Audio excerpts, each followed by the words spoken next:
Welcome to the American Red Devils podcast. I'm John. I'm Alex. And we're bringing you some kind of news from the other side of the pond. 4 picks against Grossman and 2 fumbles. What do you see about the Bears? We shut them down that way? No, we just the Bears are what we thought they were. They're what we thought they were. We played them in preseason. Who the hell takes a third game in the preseason like it's bull? We played them in the third game. Everybody played 3 quarters. The Bears are who we thought they were. And that's why we took the damn field.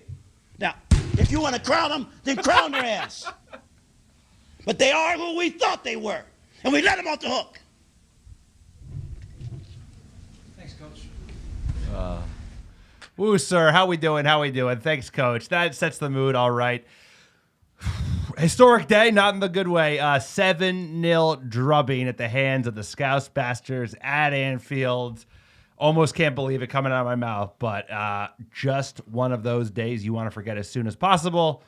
We were well in it in the first half, arguably the better side. They scored late, and then the second half, I don't even know what happened. Some of the worst defending we've seen from many of these players. Martinez had a bad game. Varane had a bad game. Delo had a bad game. Shaw had a terrible game. Midfield didn't help. Front three didn't help. You could argue that the manager could have made changes earlier. It was just one of those days. Fixture congestion. Either way, the Scousers got us good. They took a scalp, and it sucks. It sucks. I know we all feel. I needed a little bit of comedic relief with that classic NFL quote, because that's how I feel today. But we just kept giving the ball. They kept scoring, and you know what? We made them look like a good team. And they're not that good of a team, but we made them look like they were a proper side because we got humbled today by the Scouse Bastards in their house. And all we can do is move on, because on to the next one. We got cup competitions to worry about. And this one, you want to just put in the rearview mirror as quickly as possible. How we feeling? How we doing? Look, shock is a great way to describe it. Just as we put the doors to close down the excuse factory, he's boom, back. baby. Back up. I'll tell you, the footballing gods are cruel. Calling all Nunez, bum. Gapco, bum. Van Dyke, bum. Allison, bum on the last podcast. Even the Scouse Bastard fan feeling wary of Manchester United coming into Anfield and steamrolling them. I've never felt more confident about United showing up to Anfield ever. Usually we're always caveating it's a dodgy place to play, and we laid an egg from the first 20 minutes. I don't know what Alex is talking about, a great first half. We couldn't get much going. We did generate some better chances. That's very generous. We showed up. They were all over us. We were not ready to play. Mentality was miles off of it. This team is haggard. Big surprise for me was Delo starting at right back, given I felt we were going to be under the cosh at Anfield. You got to respect them. Wan-Bissaka, I felt, would have shorted up a little better defensively. And you got to get Rashford running through the middle. Ten Hag waited too long to change it up. Tried to get away with one at halftime. Couldn't concede before half. We did. Defensive errors all over the place. I really think United, we shot ourselves in the foot more so than Liverpool took it to us. You want to go to the 5-0 at Old Trafford? They were running rapid. We had no idea what to do. They were all over us. I felt like we shot ourselves in the foot here. Still, you can't make excuses for all 7. The excuse factory would be running overtime. It already is going to be. Tough loss for Manchester United, and one that should tell us all Eric Ten Hag hasn't solved everything at Manchester United. We still got this in us. We had it under Ole. This wet noodle, just let in 7 goals, have some pride at a certain point, shut down shop. This was horrible. Manager, I don't think, got it right. Players, the attitude, everything about it. Disgraceful performance from Manchester United. Embarrassing, on and on and on, to our biggest rival, who we just gave momentum to coming into the top 4, and that's the last thing. This team got battered by Real Madrid. Confidence is low, and they're going to be buzzing off of this. So we just gave our biggest rival a big step up, just like they gave us a big step up earlier in the season. Rough day for United fans. Yeah, in the same way that United needed a big result at the beginning of the season when we did beat the Scousers 2-1 at home, that kind of changed everything for this United side, gave them a lot of confidence headed into the first half of the season. Scousers, let's be honest, they needed a result. They got a big result today. United were terrible. We played terribly. I never said we played great in the first half. I just said we weren't we edged them slightly. We were in it. We were in the match. And I think the analysis of last game's game at home against the Scouts Bastards that I was lucky enough to be a part of, sir, was somehow even worse. Because like you said, we were just like blown away in that game. Never even got a grip of it. Today, we kept giving the ball away. Like passing them the ball. And then credit to Liverpool. They made the most of all of their chances. They finished very well. And nobody in that back five played well today. Nobody on Manchester United played well today. Like, end of. Just the same way the highs have been very high for this side, the lows have been very low. When we play well, Barcelona performance, right? Everybody played well. Today, everybody was shit. Even the manager, who's been unflappable. And at the end of the day, this will happen with a young side. They are still bluffers in it. We need to work on Keep that going, season excuse over. factory. Let's Sir, go. You got how more. else? Come on, how what are many you more going to you get got? at 7-0 today? How many more excuses you got? I got a Let's shit go. ton of excuses. We Open had too for many business, fixtures, not enough rotation. We got a and the game- 7-0 sale on excuses here at the Excuse Factory. First loss in 20 games. I mean, to be fair, we are on the up. Jurgen Klopp fist pumping, smiling, Salah shirt Didn't off, make the me- whole didn't make me thing, happy. and Liverpool Didn't make- fans yeah, in your yeah, face yeah, all yeah, week, yeah, the rest of yeah, the yeah, season. yeah. Yeah. The whole thing, dude. Come on, it kills us as United fans. Kills us. At least we don't have to hear about This the title challenge no more. That's Come on, well and this truly is the gone. That was greatest rivalry in English football. We show up, we let up 7. You gotta Go be ahead, kidding me. go ahead. You gotta be kidding me. This is insane. We can't be having this. Like, you lose 2, fine, 3-1, I'll take it. Jesus, 7-0. Even 4-0. This is ridiculous. This is history making. We had them done. We didn't show up. It was just no excuses today. Ten Hag. Here's the good thing about this stuff. There was no use me getting upset when Ole was getting fired and we were getting played off. There was the no park. upside. There was no Yeah. reason for me to get upset.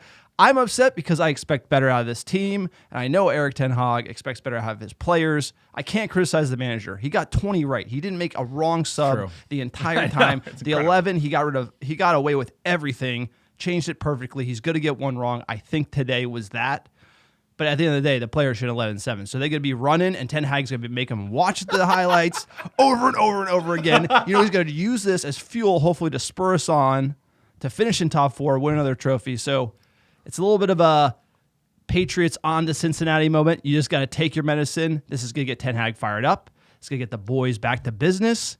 And we're going to hopefully kick on to finish out a great season. And this is going to be in the rearview mirror, but the Scouts Bastards, having them get one like this on us. Imagine if we hit 7 on them, it's like, oh, gonna have to wait a little while for that one. We certainly are. I don't know. Are those excuses? Or are you trying to be glass half full? Either way, I appreciate it. Because, like you said, this kind of result is going to stick with the boys for a long time. But at the end of the day, it's about moving on. Lick at our wounds. We played like dog shit today. We let our rivals laugh in our face, have a historic victory that they're going to be singing about for years in that shitty stadium with those shitty fans, that shitty team. Tell me how you really feel. I'm fucking fired up.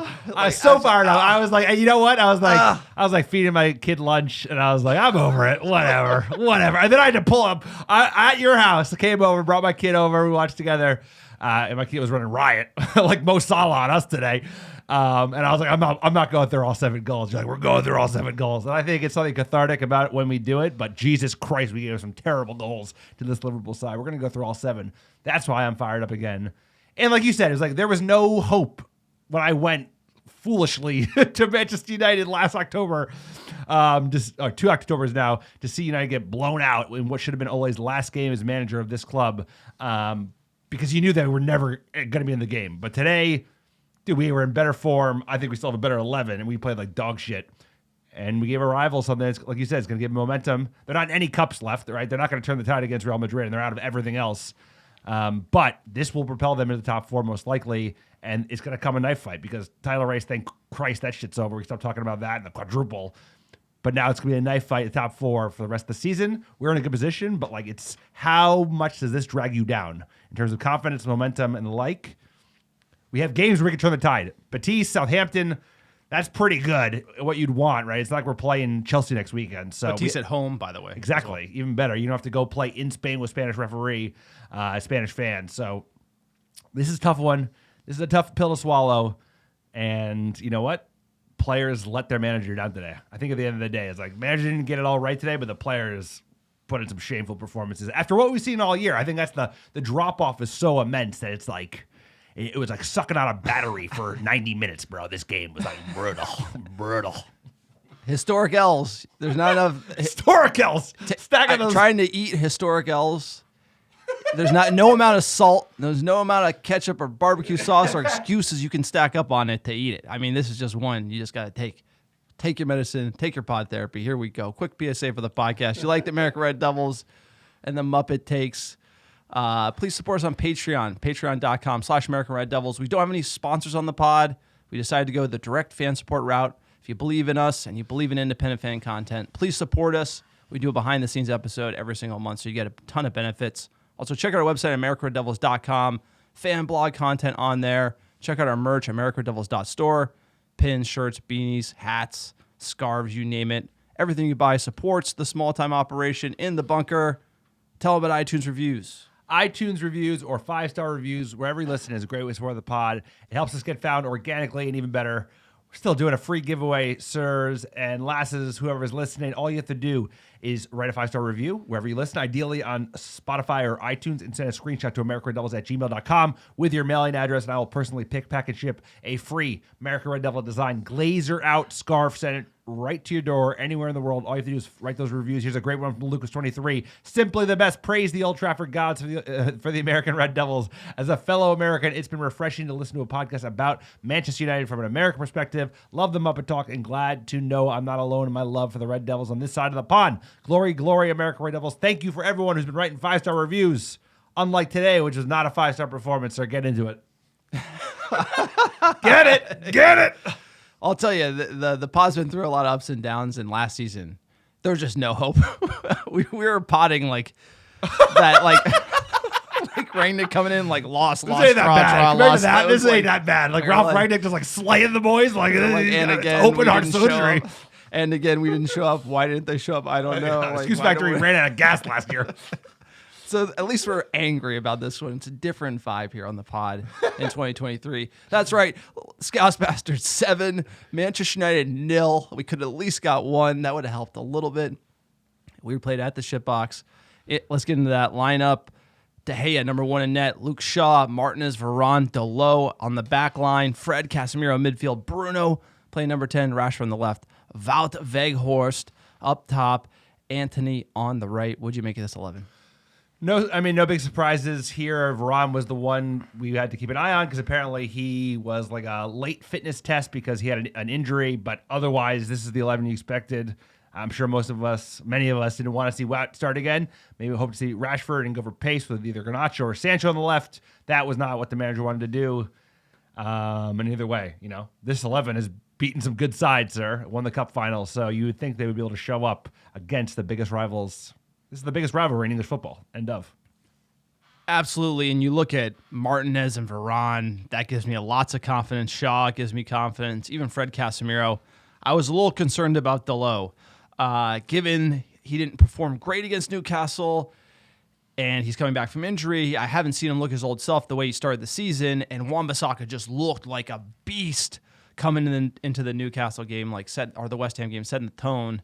And I wish he would have started today, but he ultimately did it. And as far as the attack goes, we've gotten away with Wout up there running around way too much. Also, Anthony hasn't been the same starting off the blocks. I feel like this caught up with Erik ten Hag a little bit here. I think you needed to freshen up the attack. Maybe go with Garnacho for rapid pace, Rashford, and even Sancho. I have to think Anthony is better as a sub. If you really want to look at who he is this season, he's better coming off the bench. He's electric. He has the left boot, but starting didn't start well, and Manchester United did not start well. Scouse Bastards were all over us first 18 minutes. We were pinned in, and I looked at you. I said, sir, this is going to be a rough day.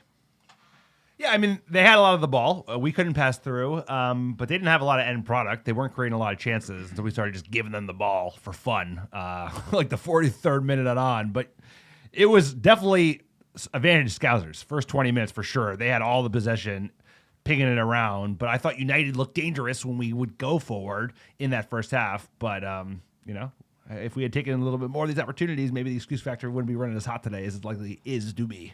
26th minute, the low cross finds Bruno with a diving header. It goes just wide. I thought this was going in. I kind of got off the couch, sir, jumping to celebrate this goal. My son started crying. Yes, because I was like so fired up. He for this knew game. it. I guess he's just a mind reader, and he knows the future because we would all be crying about 70 minutes later. 27th minute, Shaw finds Rashford with a great ball to hit it first time, but he doesn't get a hold of it. Another great clear-cut chance, like you're talking about the chances we created here. Despite Liverpool having more of the ball in our third, we were dangerous on the break. 42nd minute, Casemiro scores from a free kick, but he's way offsides. You love to see him heading the ball. And then the 43rd minute, right after I said to you, we need to get into halftime, like 0-0, and then get a sub, try to get something going on the right-hand side of the pitch. Boy, did we break down. Oh, it's a super ball. Gakpo is onto it. It's Cody Gakpo!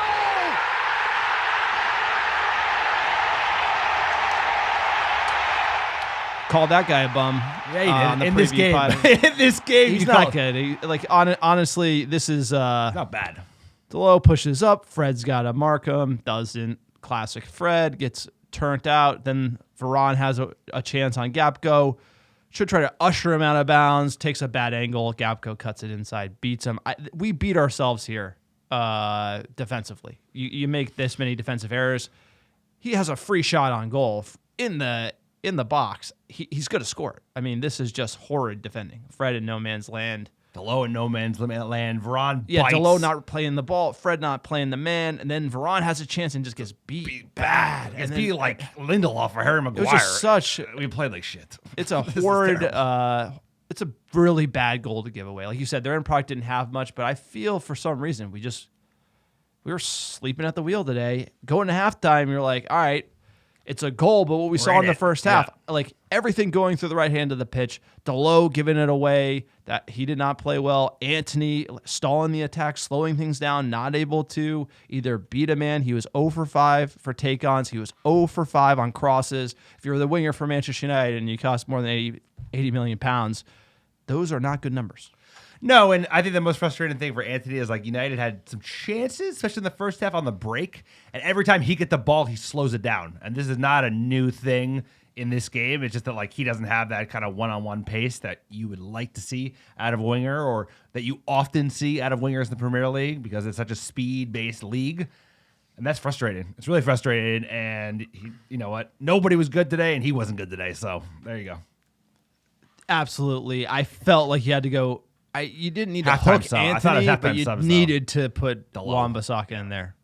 Because Or another midfielder, which we had talked about. I thought Watt was ineffective. He was like He was playing striker, but he was playing pretty deep. He was getting crowded out all the time. I think you need someone with a little bit more of a depth touch. I mean, we can all play Monday quarterback, but either way, I think subs. no, this helped at warranted halftime. a sub for sure. We were having issues, and it was basically we couldn't build out from the back. And we were turning it over way too much and like inviting pressure from the Scouse Bastards. And this would continue with the start of the second half. This is how they kind of run riot. No changes. Soft, wet noodle mentality here. We've seen this team before. They can come out. He's going to fire him up. No. Here's Mo Salah. And Elliot. Called this guy a bum too. Literally called all of their players bums. Yeah, you know? They are all bums. Footballing gods are cruel, I'll tell you. Well, Luke Shaw has been unflappable. Literally passes the ball right back. I mean, Nunes and it's like Again. Go again. all right, Next one. didn't 50th get minute.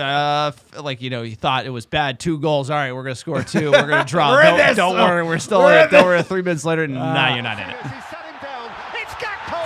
It's 3. This one, Criminal. Martinez This gets one. beat like a dog, bro. but Luke Shaw here. And that nobody does this well. De Gea doesn't do anything. De Gea had Shaw, nothing to do with this. Sir, 8 shots, Watch 7 Luke, goals. Luke sir. Shaw gave it away. I know and he then did. Martinez he gets did not beat mark like the man. terribly. He was going one-on-one with Salah, gets like turned inside out. To show the replay now, we don't have to talk about it. United were on the other end and just got beat on the break. But Martinez plays poorly. Shaw does poorly.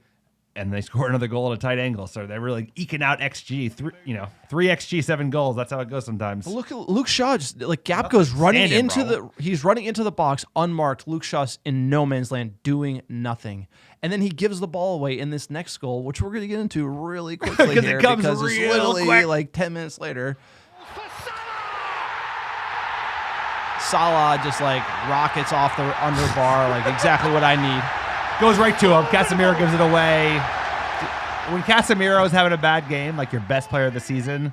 No, but Shaw, the giveaway with Shaw. Shaw looked like how he looked under Jose Mourinho. Like meat pot. He looked bad. It was a bad game. I don't want to pile on our boys, but like he had a bad game. No, this is, well, what we're lacking is when you're going down, when the third one goes in, it's shut up shop.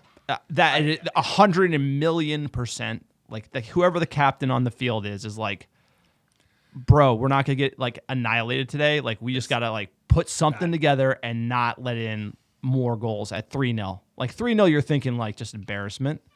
And for some reason, we don't have the player on the pitch to do that. And the manager didn't do that soon enough. And that's one of those things where he's going to learn in England. It's like the amount of goals you let in matters. It matters for goal differential. It also matters in a rivalry like this one when people are going to remember this for the next decade. It's like you got to be shutting up shop here. It's inexcusable that we let up for. This is just embarrassing. Like I said, the highs have been high, the lows have been low. We have gotten. No, but that's a bad give me a move. second to finish what I was going to say, sir. I know you're fired up. I am too. But like we got blown out by City, we got blown out by Brentford. We've had some great results this year, but like he does have a tendency where he doesn't want to give up when you should just give up. Because at like the 66th minute, the fourth goal, you gotta like bring in Harry Magoo and Lindelof and just pack it in. Just like don't embarrass yourself, and we embarrass ourselves. Yeah, but the 58th minute, okay, here's the decision. It goes 3-0. McTominay, Garnacho for Fred and Wout. I don't think taking Fred off here makes the most sense. I think taking Wout off and putting McTominay does. Garnacho, He's still trying to get back in the game. I know. He's thinking he's going to get back in the game. And then obviously that Salah goal. Then we're going to go 75th minute here. We did not concede enough, so we just had to like just let it go. Lifted in by Henderson.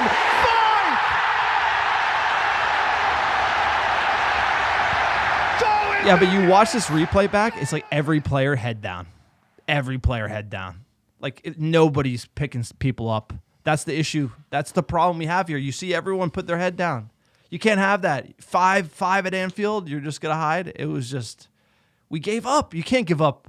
You can't give up wearing that badge. And we saw them give up today. And Ten Hag is going to have to like run them into the ground. Run them into the ground. Bring me over. Hire me, Ten Hag. Let's go. I could use a lap.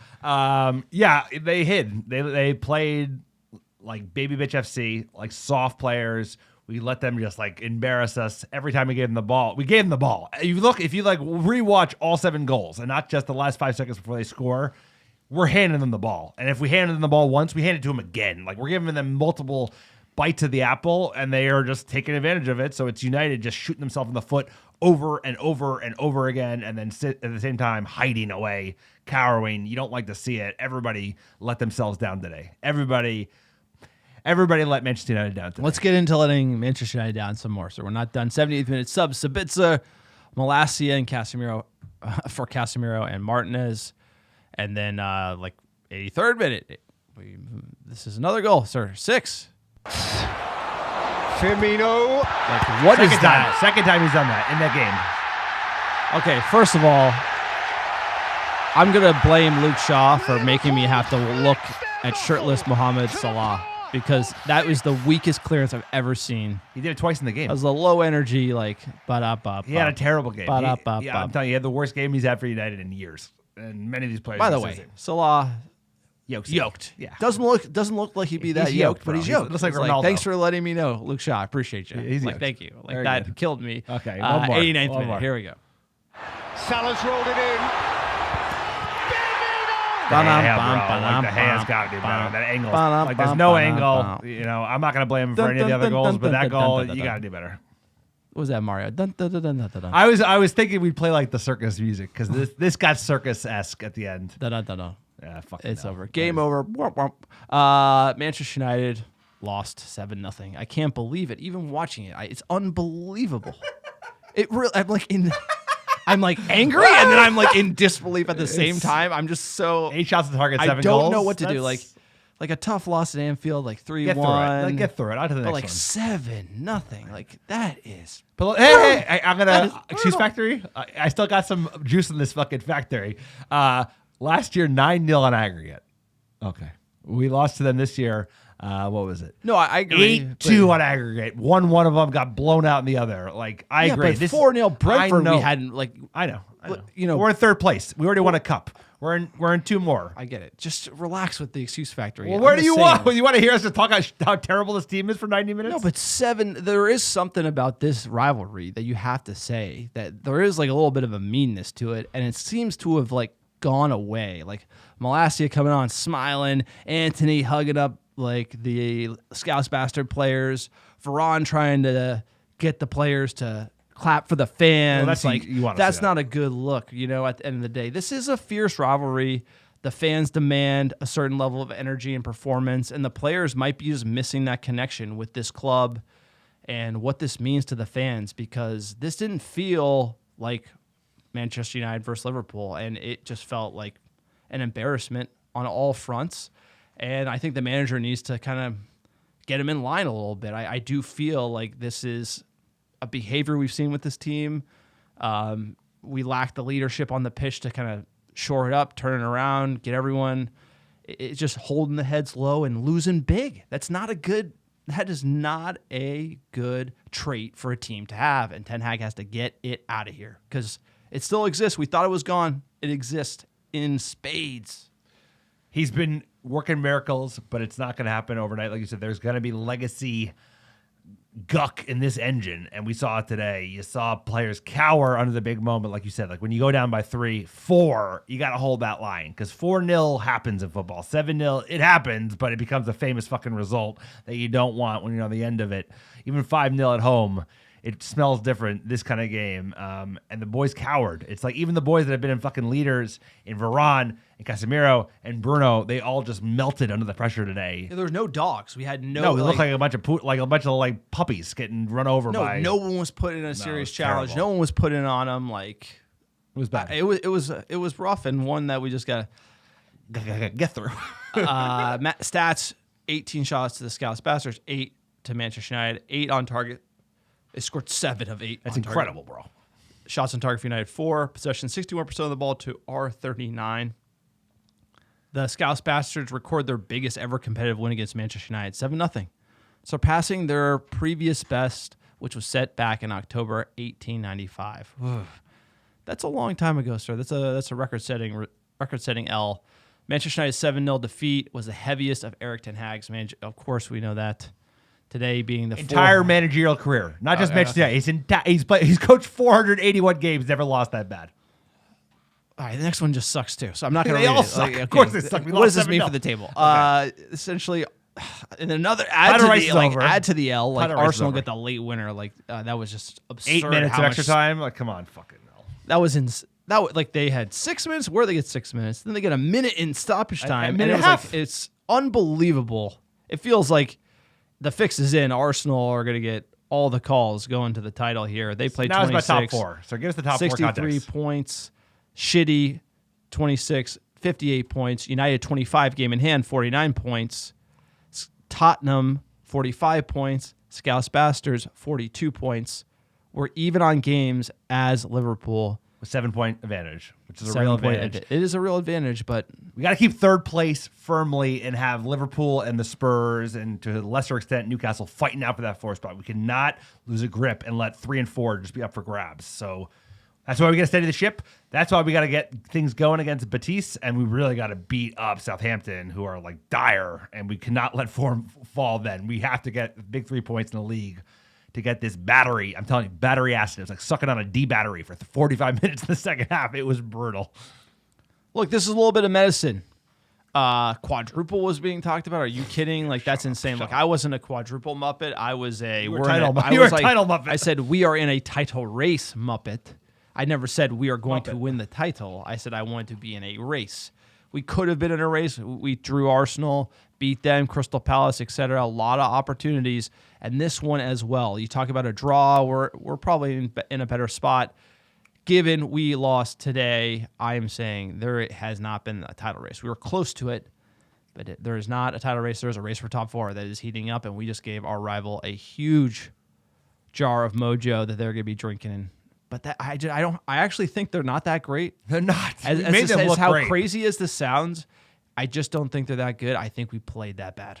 We played that bad. I would say even the Brentford game, I think we played worse than we played in the Brentford game. I think we played worse than we played in the first City game. Worst performance, I think the 6-3-1. Like, we played as bad as we've even, and this was like a Rangnick game. It was like the boys looked like they couldn't be fussed. Luke Shaw looked like he forgot where he was. I don't know. He was kicking the ball to Mo Salah. This is like the Monstars came, stole the mojo of the last 20 games. They bottled it up, left, and then we were left with put me out of left back, coach. Get me in the game.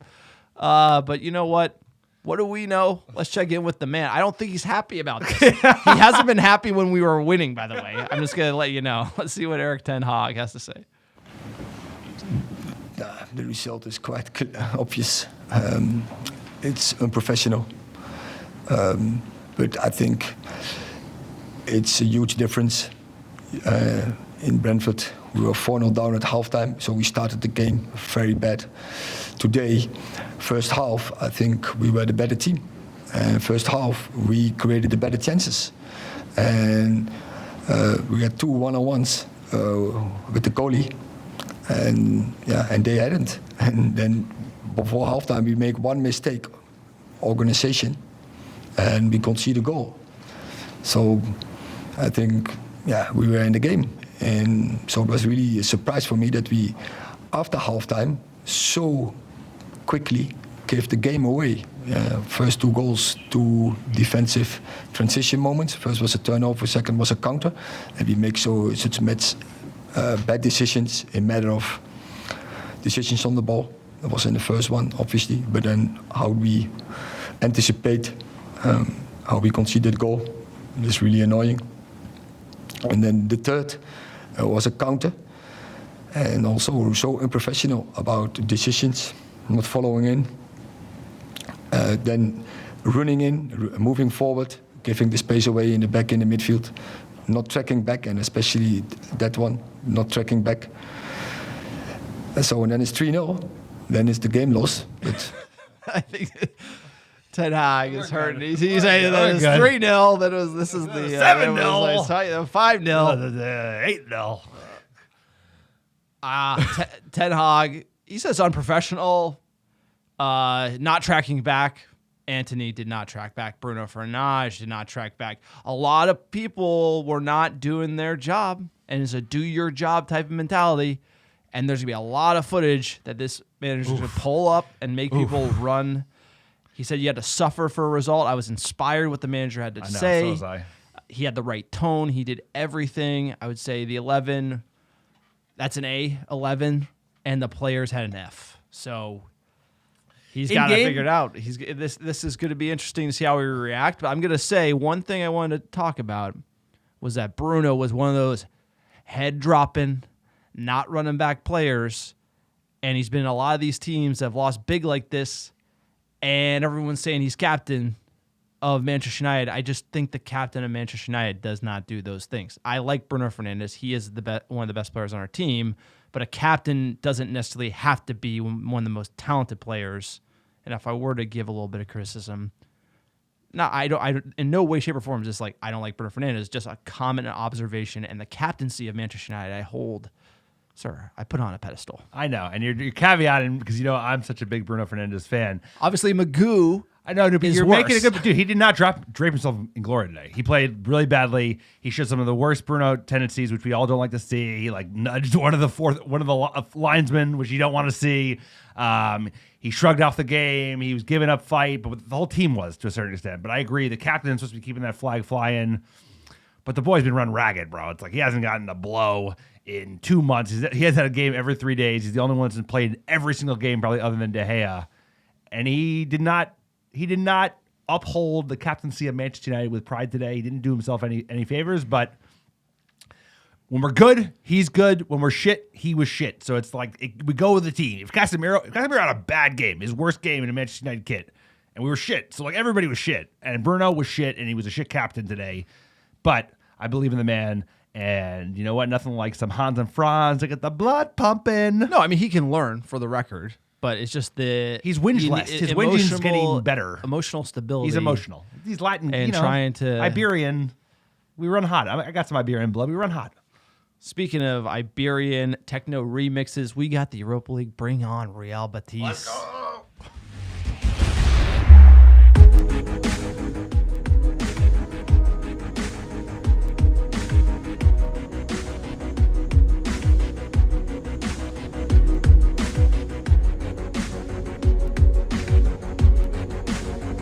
Sir Hans and Franz making the pain go away, already feeling good, feeling ready for Europa League. That's right, Thursday Night Football, European League, the Europa League, under the lights at Old Trafford, Thursday, March 9th, noon Pacific, 3 p.m. Eastern. Betis played in a friendly. Do they even count friendlies? We did lose to them, but we've been lights out since. Perfect turnaround game, tune up Betis at home, then on to Southampton. How are you feeling? I'm excited. I haven't been so excited for Europa League games since Gdansk, sir, because at the end of the day, we need a game to turn the tide. We need a game to get that taste out of our mouth, and for the boys to regain, the fans' confidence, their own confidence, and know that they're a good team. This was a setback. Setbacks happen, especially for young teams in terms of their maturation with a new manager, right? We're not the youngest side by any means from a squad age perspective, but I'm talking about under this manager, we're developing a new hard skin, and we showed, the lack of maturity, but this is a great opportunity to turn the tide.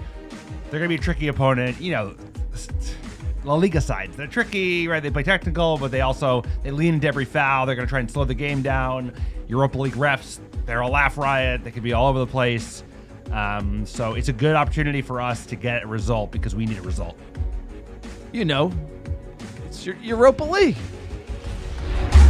Play that funky music.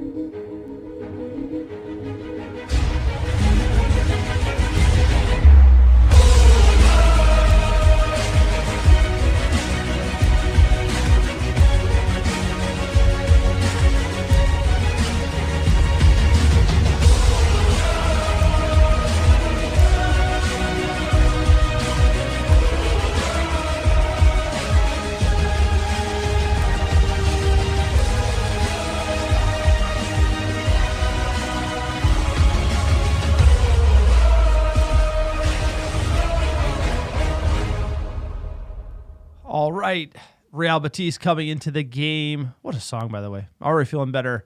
That is pod therapy. Got out of my system. We're past it. We're now on to the preview. On to Betis. The recap's over. On to We're on Betis. to the preview. We're on to Betis. Real Betis. Tell me about Betis, sir. How they doing? Barca beat them 2-1. That's a good sign. Celta Vigo got the best of them. They beat I can't even say. Almeria. They beat Valladolid. Valladolid. I've never been able to say that Valladolid. Dying out here. Keep going. 2 years of Spanish in high school. This is what it gets me. I got Elche. We're having a good time. Real Betis. Is that an I or a C? Aiche? They won 3-2, and then they're playing Madrid today.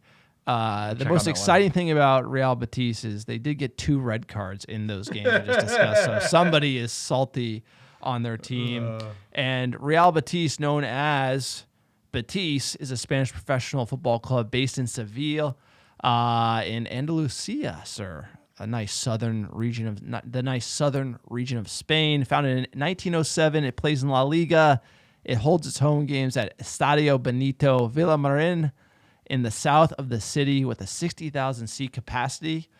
It's a big stadium when we go in to play Betis, and they won the league title, La Liga, in 1935 and the Copa del Rey in 77, 05, and 22. They haven't been relevant for a long, long time and are not doing that well in La Liga. Given the club's tumultuous history and many relegations, its motto is long live Betis, even if they lose. Savage. Sevilla is a beautiful town. That's a motto. I know. I love it. They held Real Madrid 0-0 at home today. So they're not a terrible side. They're 5th in La Liga, sir. right ahead of Villarreal behind Sociedad. So they're going to be a tough side to break down, especially on the road. I think this is a good opportunity to get an advantage in leg one at home, especially after coming off a really shitty game. We don't need to relitigate that. But Betis, they're going to be tricky. We know. But we beat Barca, right? The whole point is that we beat Barca. And they held Real. Real crushed Liverpool. So what does that mean? And we got smoked by Liverpool. So it's like football's a funny game. Yeah, football math doesn't necessarily work. But they are playing the 4-2-3-1, sir. I don't know anyone on their team. I've never watched Betis. I did not catch that friendly in December. Carvalho, he plays for Portugal. He's like the CDM that often features for them. Fakir is a player that we were attached to, but I think he's out for the season. I think the game that I showed in this 11 is one of his last games. Bravo. You know that Bravo, sir. Remember that Bravo? Claudio Bravo. Yes, you go. Yes, he's going to be a shithouse. Dude, classic shithousery team. It's going to be a lot of fun. I can't wait. Injuries for United. Ericsson, Donny out long term. Sancho has a sickness, and Tony Martial coming back sometime, sir. Hard to say. I think he's got that groin, hip, pelvic injury. Seems like he's always injured here. Given those injuries, what is your starting 11 for Real Betis? I'm mixing it up, so I'm doing De Gea in net. Classic throwback 11. I'm doing AWB, Maguire, Lindelof, Malacia, Casemiro, Sabitzer, Bruno, Sancho on the left, Rashford up front, and Garnacho on the right, sir. What do you got in your 11? I'm going to say De Gea in net, Wan-Bissaka, Martinez, Shaw, Malacia. I think you're going to see Casemiro, Fred, Bruno, Rashford, Wout Weghorst, and Anthony. I think how much do you like saying that guy's name? That's why you want to give. Mind it. That's why you want to give me a Wout kit, so you can just say it. I feel like he should be playing for Real Betis. You know, that's the type of player. That's his level. More goals. What are the odds here? United, the big favorites, minus 240 at home, plus 360 for the draw, and plus 550, almost 6 times your money for Betis on the road. Sir, given the odds, what is your score prediction? Oh, I got that bad.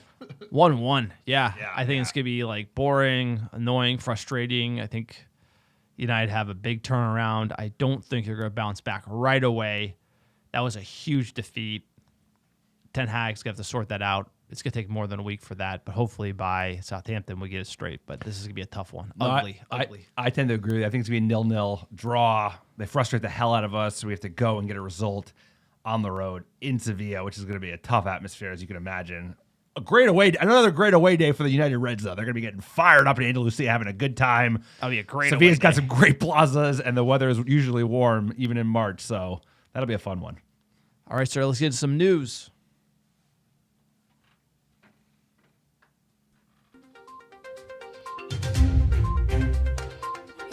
United in the news. Everyone talking about Manchester United for sale. If you listen to the podcast, you know we said there's multiple rounds of bidding. And lo and behold, the press says buyers into the second round. This isn't rocket science. This is just how it goes. The serious bids that were tabled are now brought back to do another layer of diligence. They get more financial detail to be able to update their models and understand how they're going to pay certain valuations for this club if they can get there. The three bidders in: Ratcliffe, Qatar, and then one unknown horse in the race. Is it Mackenzie Bezos, please? Please. Mackenzie, we love you. Yeah, there's a lot of billionaires out there. Not many people have this much money. No, it's true. It's an interesting stage, but it's going to take time. So when we talk about a sale process, they're in the second round. That means you get more information, so you can do more work. And, you know, one of the articles here talks about how the buyers are growing frustrated over lack of access to clubs. Elusive financial picture. Elusive financial picture. Now, they're all like signed to secrecy via NDA, et cetera, when they're in this process, but they're going to get access to player contracts, commercial contracts, et cetera, understand the real details. The devil is in the details here. Obviously, they are a public company, so they do have a lot of disclosures they make, but it's really that 900 million pounds they owe or £1 billion they owe, right, which is like a lot of the debt. And then most importantly, what is contracted that they owe to other teams for transfers they kicked down the line. And that was a real big Glazer tactic because they knew they were going to sell. And then this burden would be on someone else. Now, a lot of A lot of people are talking about the debt in the press. They're talking about assuming the debt, paying off the like Qataris are going to come in and pay off the debt, etc. The capital structure is reset when a company is acquired like this. We made that clear because everyone keeps like trying to caveat like, oh, the Qataris are going to wipe off the debt and Ineos might not. It's like either way, that debt is going away. Yes, of course. That debt. Yes. Like if you want to take Manchester United private and buy a controlling stake in it, essentially you have to assume the debt. Now they are a public business. People can get clever about control of the board, etc.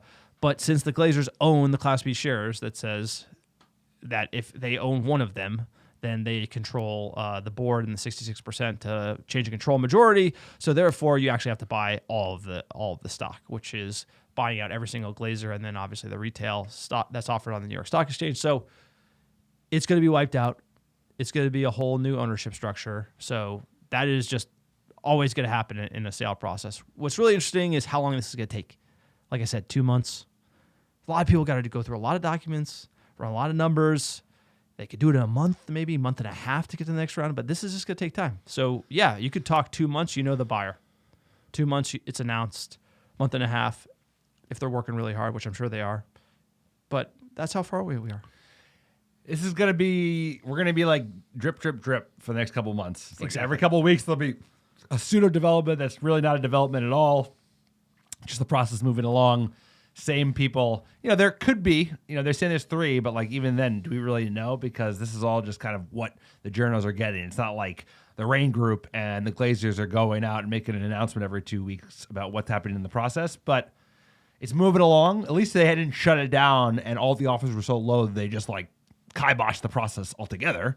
They clearly are moving forward in the next part. So maybe there is a window where we can get these owners out of the club sooner rather than later. But it's one to watch. We'll keep you posted along the way. It's going to be a lot of twists and turns. There's a lot of noise. A lot of noise. Yeah, There's going to be a ton of noise. Like Glazers don't want to sell it. They know they want to sell it. It's just going to be a lot of that in the press. They don't know nothing. Again, it's a public business. It's very confidential, this process. So we'll keep you posted as things leak out. Next one here, Manchester United revive interest in your boy, Frankie de Jong. Do you want to buy Frankie de Jong? No, I do not want to buy Frankie de Jong. He's a great player. I mean, he showed that, especially in one of the legs. I don't remember which one. I think it was the first half before Fred started shutting him down like a mosquito. He that was like their best half of football against us over the 180 minutes of football. He looked great. He got good. He beat Bruno for pace at one time. He was shucking and jiving other midfielders in the middle of the park.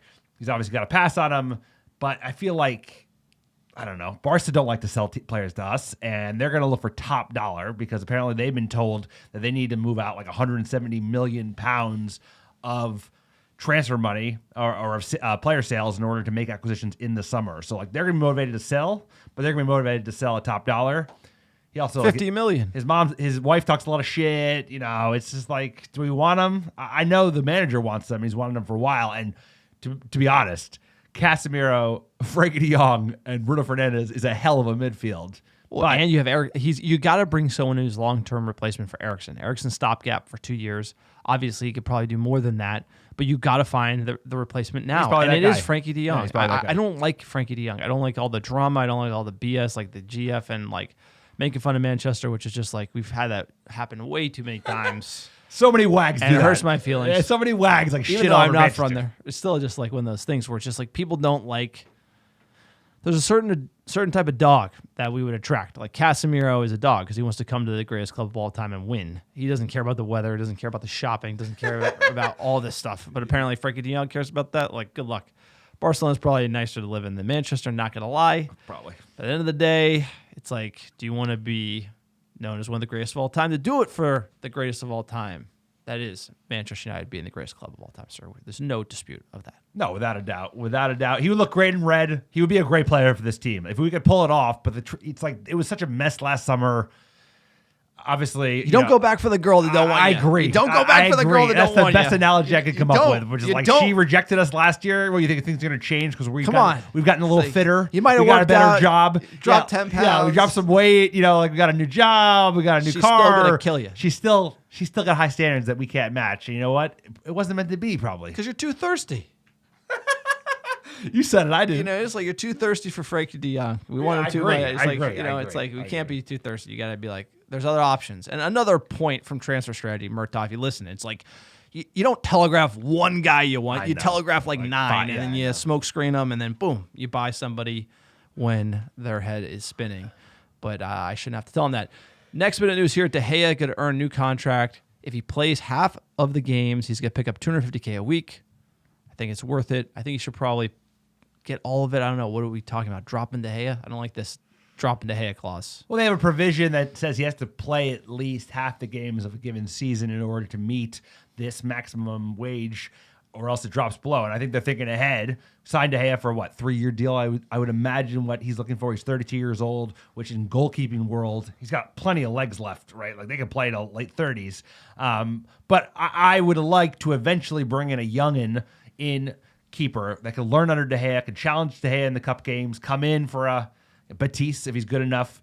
Can you name that young keeper that you want to buy? No, but I'm not the head of scouting at Manchester United. I'm just saying. If you were to put me on the spot, I could go find someone after 20 minutes of doing some research. But it's probably not the first thing we're going to go for because we have options. We have Heaton. You know, we got players that can back up De Gea. But inevitably, if you had a top 20 DOF, minutes. That's all that takes for Alex to I'll find come a up with top list. goalkeeping I'll come up with a prospect. list. Trust me, people have already done the legwork for me, sir. I'm not saying I'm going to go out and buy this player and put my career on it, but I would say, like, if you needed names that could be reputable, Okay. Yeah. it's a guy. You gonna give me 20 minutes? I think De Gea is our keeper for Yeah, for a at while. least 2 years. Yeah, 2 years, so. but all I meant is you could have a youngin come. You do want an like a unnamed backup youngin. who's coming in, Yes, playing well in yes. the cup finals. Like, you know, you give him like the EFL Cup and he's playing well, and there's like a better Hendo. yeah, exactly. Jumping into fan questions. We're going back to the Scouts Masters game. Here we go. At Reds Pilot, I feel like this one hit the tone. All you can do is laugh. That's the tweet. You know, what are you gonna do? You just get smoked. At Jamal Mota, sirs, what the hell? Unclear what happened here today. Utter crap. I'll take the last 2 weeks we've had in exchange for that bashing, but I hope it doesn't ruin our momentum. Not much to do, but put it behind us for the Hans and Franz Cup. Eric Ten Hag, hairdryer is going to be on full blast. I don't know if I'm going to give everything for the last 2 weeks. I mean, the EFL Cup. Worth it. Beating Barcelona. Yeah, but historic defeat to the Liverpool. No, I know. Like, it's just sixth I'm worried that this six is Carabao Cup energy drink cup, like, you know, and then historic it's defeat the to historic Liverpool. No one's EFL going to be Cup, sir. counting the The EFL. historic League Cup. We needed it. It ended a Of 6-year course, silverware I drought. understand, It's but there is an important. element beating of Barca. There's an element of no when you get down the trophy lists. You don't get to pick and choose. You get don't to the get to Carabao swap Cup. it in and out. But like, well, if I'll give up this result but lose to Newcastle or get bounced by Barca, this is just the way football goes. But what I'm worried about is, like, I hope this is not like the beginning of the wheels starting to come I'm off not because worried of the about that at lack of depth in this side. Is it the depth or is it the manager not being able to get him right side? Well, I think we have a lack of depth for teams that are playing in 4 competitions. Like we just have a thinness in our squad, but this is where the manager earns the money, right? He's got to be able to turn the tide against Betis, who are going to be tricky at home. At the _Zazbo, quote, sirs, have some dark ales to forget this one. Probably takes us out of the title race. So let's go all in on the remaining trophies. On to Betis. Absolutely love that take. At Ty Kircher, quote, I feel this was more an anomaly than anything. Scousers have been bang average all season. We let them look good. More worried, I saw frustrations and the heart leave the squad after the second goal went in. 6.5, speechless. What's the response? Can't go into a slide now. I think that's good. It's like, it's true. It was an anomaly, but the whole 6.5 and dropping our heads and kind of giving up, like, that is everything Ten Hag isn't. And I feel like what's probably written in the stars is he uses this as fuel to just get him going and just like holding this 7-0 stick.